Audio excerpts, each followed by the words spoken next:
In the near future, sea levels rise because of rapid climate change, and humanity decides to move to space. They build shelters between Earth and Moon's orbital planes and spend decades moving most citizens there. After humanity has settled down, Shelters 8, 12, and 13 declare themselves the Adrian Republic and they begin attacking the other shelters, kicking off decades of war with the Allied force. Now the humans left on Earth have to live building munitions and parts for the robots used in this war. The best soldier in the army is the legendary Captain Young Yi, who is currently in an abandoned town and waking up from an explosion. There are robots coming after her and she immediately defends herself with precise shots and creative use of the hook that comes with her weapon. The humanoid robots are easy for her to defeat, but soon a new sturdier model on 4 legs appears, which will be harder to fight alone. Young Yi chooses strategic hiding spots and surprises the robot with a shot that lights it on fire, but the robot has its own set of extinguishers and is soon ready to go again. Using the hook, Young Yi piles a bunch of metal beams together and drops them on top of the robot when it comes closer, effectively trapping it. Then she hides behind a car to do her final shot, only to get distracted by a little doll hanging on the car's rear mirror. This distraction allows the robot to shoot her first, and Young Yi is pushed back, but when she looks at her broken hand she discovers she's an android and didn't know about it. Suddenly an alarm rings and the town disappears. It turns out this isn't the real Young Yi, she actually died in combat some years ago. Now a group of scientists is using a copy of her brain to try to create the perfect soldier android that could be multiplied and sent to war. There hasn't been much progress because during the simulations, which recreate Young Yi's last battle, she always loses in the same spot and they don't know why. The head of the team is Young Yi's own daughter Seo Yun, who has to watch the face of her mother die over and over. There's also Song Hoon, the director of the project, who decides to make a special presentation for the higher-ups of the army to promote their android, which they're calling Young Yi. Song Hoon's presentation includes fancy dining and a summary of the history behind the war, but the soldiers are bored by this and want him to fast forward through what they already know. The video explains how they're mapping Young Yi's neural cortex and converting it to data to develop the most advanced combat command AI ever. Then Seo Yun demonstrates how the simulations have been recording behavioral patterns. However, the soldiers notice the android hasn't escaped the simulation yet, and the entire point is that if Young Yi hadn't lost that battle, they would have already won the war. Until the team doesn't solve Young Yi's final mistake, the government won't be interested in funding this project. After the presentation is over, Seo Yun and Song Hoon have a meeting in private. Song Hoon reminds Seo Yun that she has his full support and that the chairman expects great things from her. He started working for the chairman 10 years ago, but he knows Seo Yun was taken in when she was just a little girl that lost her mother, so it matters to Song Hoon to have a good working relationship with her. Afterward, Seo Yun works with newbie Jae Kyung to see what's the problem with their latest model. The remaining scraps of Young Yi are awakened, and since the brain still thinks as human, the fake Young Yi freaks out at seeing herself as a robot and begins agonizing in pain. Seo Yun immediately turns off the pain sensors, allowing Young Yi to go for fury instead, and she demands to know what they did to her. It seems this copy of the brain is too damaged to keep working on it, so Seo Yun orders its destruction. Now they're done for the day, Jae Kyung takes the chance to express how excited he is to work here because he's always been a big fan of Young Yi, calling her a hero. Seo Yun explains that Young Yi never wanted to be a hero, she only joined the war as a mercenary to pay for Seo Yun's treatments because when she was a child they found a tumor in her lungs. She cried every time her mother went to battle, and the day of her surgery was also the day her mother died. Sometimes Seo Yun wonders if her mother regrets making such a sacrifice and resents her for it, causing Jae Kyung to point out she could just ask the android, since she shares the real Young Yi's memories. Seo Yun says she'll consider it, but it seems she's scared to try. Then Seo Yun leaves for the day and takes the local train, where she sees a mother interacting with her child. This makes her remember the last day she saw her own mother. Seo Yun had been getting ready for surgery, and Young Yi stopped by to wish her good luck before leaving for battle. Young Yi had promised she would come back and hug Seo Yun tightly, giving him a lucky cheek rub. When the train makes it to its destination, Seo Yun goes to take her annual ethics test that everyone must take to prove they aren't an android, consisting of questions related to feelings and morals. Afterward, she goes to see her doctor, who sadly confirms the tumor is back in her lungs and she only has 3 months left. This means the surgery she has as a child and her mother's sacrifice had been in vain. The doctor points out the best course of action would be to copy her brain right away and transfer it over to a prosthetic body, since laws protect people that do this nowadays. However, they only protect people that do this with Type A, which is incredibly expensive. There's also Type B, which is cheaper but loses rights like marriage, freedom of movement, and adoption, and the government requires compliance that she will allow them to access her brain data. Or she could choose Type C, which doesn't treat people as humans at all. It surrenders ownership of the brain data, allowing certified companies to own it. This means they'll make thousands of clones and the person using this option will no longer be an individual, but at least the prosthetic is free. Type C is what Young Yi had chosen to get the surgery money for her daughter. Seo Yun promises she'll think about it and leaves the doctor to recharge, because he's an android as well. As Seo Yun leaves the building, She remembers the day the company's higher-ups came to her house and asked her grandmother to sign the agreement that would allow them to use Young-Yi's brain on androids. In return they'd pay for Seo-Yun's upbringing. They also gifted Seo-Yun an action figure of Young-Yi, promising that her mother would be a hero forever, but to this day Seo-Yun is still unsure that was the best decision. Seo-Yun ends her day by visiting her mother's comatose body, which is kept in a special chamber so the brain won't rot. The next day, Seo-Yun's team makes a new copy of the brain and gets ready to test it on a new simulation. But first Song-Hoon wants to do something different to try to get a new result, and he orders the team to shoot the android in the leg before they start. When Young-Yi wakes up in the simulation, she suffers great pain from the leg wound, and it hurts Seo-Yun to watch how her mother suffers. Young-Yi tries to fight through the pain, but she's easily overpowered, and her will to fight starts to go down. However, when the enemy is about to kill her, a new area in her brain lights up, and Young-Yi stands up to keep fighting, managing to defeat the robot with just her fists before she gets shot by a different enemy. It's a pity that they've lost this new brain already, but Song-Hoon is excited by this development and is ready to show it off to the higher-ups. The next day, the whole team leaves the labs and travels to the company headquarters, but the chairman isn't available. Instead they're met by the new head of the product development department, who keeps giggling at Song-Hoon and not taking him seriously. Song-Hoon is confused by the need for a product development department because they never had one before since the company only produces weapons, and he worries about the possibility that weapons development will be downsized, but his concerns aren't heard and the team is sent away without answers. On the trip back to the labs, Song-Hoon keeps insulting the new employee and swears he'll keep the chairman's dream alive. Some days later, the team is looking at the new parts they could use for their next android test when they're informed the chairman has come to see them. On the way to the meeting, Song-Hoon asks if Seo-Yun has been taking her ethics test because it's important for them to be sure she's doing fine mentally while dealing with her own mother as an experiment.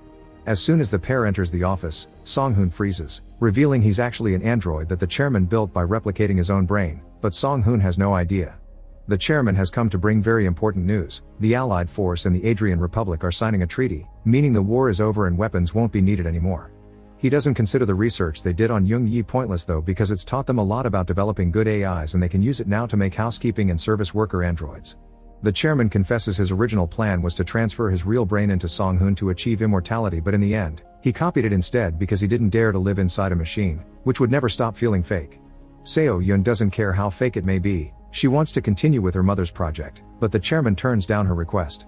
A few hours later, the team goes back to work, since the project must be wrapped up properly before they change goals. Young-Yi keeps dying at the same spot and Song-Hoon becomes furious because they can't activate that new brain area again to isolate it, so he thinks it's time for some extreme ideas.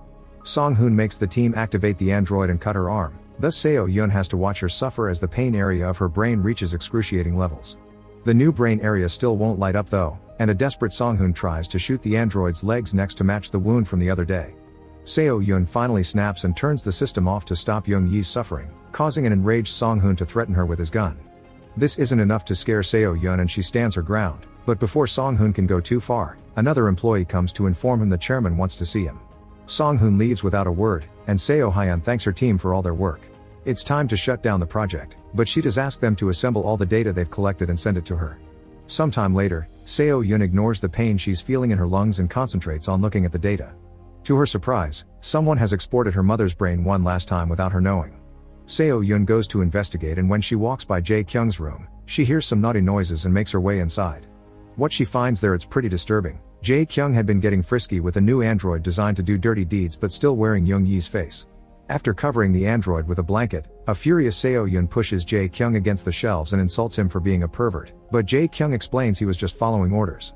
It turns out that making household AIs includes creating companions capable of intimacy, and since Young-Yi was so popular, people would pay big money to have her as their girlfriend. After all, Young-Yi's persona is Type C, meaning she can be used by anyone. Devastated by the news, Seo-Yun leaves the room in tears, realizing how she should have seen this coming when they gifted her an action figure of her own dead mother. A moment later, Seo-Yun is back in the lab to spend time with the android before the project is taken away. Song-Hoon is already there, suffering from depression because he thinks he lost the chairman's trust and that's why their project got cancelled. Seo-Yun ignores him and enters the android chamber, waking her up after shutting down the pain sensors. Once she has Young-Yi's attention, Seo-Yun tells her they've rescued her from the enemy and that she's greatly wounded, thus she'll help her die peacefully. When Seo-Yun is about to turn her off, the brain area they had been looking for finally lights up again as Young-Yi asks if her daughter survived the surgery. Seo-Yun begins crying as she realizes both times this brain area reacted because Young-Yi believes she would die without knowing about her daughter, and she tells her the surgery was a success so she can move on in peace. Young-yi is relieved to hear this and admits she's been feeling guilty because during the battle, she lost the little doll her daughter gifted her before leaving for the surgery, which was supposed to be a good luck charm. That's why she always loses at the same spot. What distracts her is seeing the little doll in the car and being haunted by the guilt. Not being able to hear this anymore, Seo-yeon turns her off and has a full breakdown, screaming with her own guilt. Once that's out of her chest, she realizes there's one last thing she can do. The next day, Seo-yeon requests to do a last simulation before shutting things down. She tells the other team members she'll set things up alone, and once they're gone, Seo-yeon deletes the unidentified part of Young-yi's brain.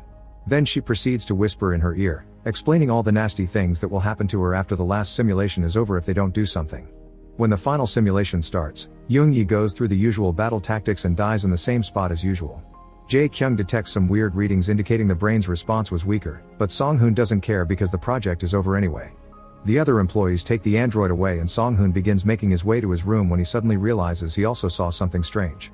He rushes back to the lab and asks for the simulation to be replayed in slow motion. This allows him to confirm Young-yi hadn't actually been shot. She only pretended she had and fell on the usual spot. Song-hoon immediately activates the alarm and Young-yi reacts by knocking out the employees that were taking her away. While everyone gets ready for emergency measures, Seo-yeon runs back into the lab and deletes all the original project data. Young-yi searches for a way to escape and comes across a room filled with dozens of robots that look like her. Before she can come to terms with this, Song-hoon's army of security robots finds her, triggering a vicious fight. Young-yi is a legendary fighter for a reason though, and she easily beats them all up. Even when a robot pushes her against a maintenance machine, she takes the chance to turn it against her attacker. Suddenly, one of the robots takes advantage of her blind spot and kicks her from behind before pushing her against the wall to kill her. At that moment, Seo-yeon finally shows up and disables the robot just in time. Then she tells Young-yi they're in this together, and Young-yi trusts her because it's the voice from her dreams. Minutes later, a new wave of security robots arrive at the hangar, and they allow a fellow android to take Seo-yeon away before they shoot at Young-yi. However, when they check on the body, they discover Young-yi's body is empty. Checking the security cameras reveals Seo-yeon took the brain copy from the regular body and transferred it to a security android to escape unnoticed, leaving the body with her mother's face behind to trick security.